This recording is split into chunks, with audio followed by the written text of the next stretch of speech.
Chceš do budky? Budka je zavřena, ne? Není. Počkej, jsem tě chtěl povolat.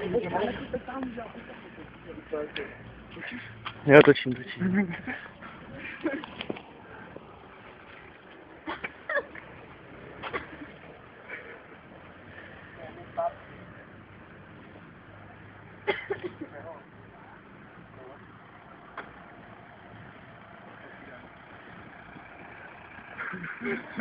Jsem to lekla čeho?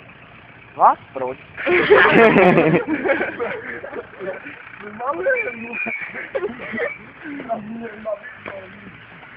Ale tak aspoň je sranda, hej. Nehorazná. Hej, jak tip.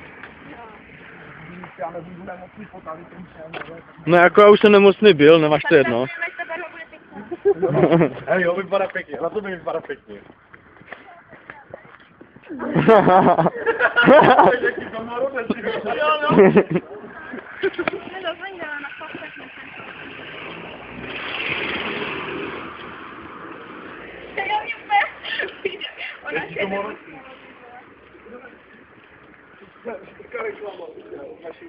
Já jsem si chtěl taky koupit čika. No, nekořím, nechci kočika.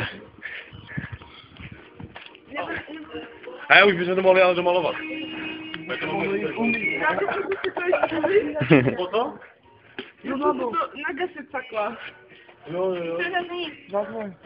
Hej, to je drsné, hej. Naše barvy si zamilujete. Ahoj. Ahoj. Dobrý den.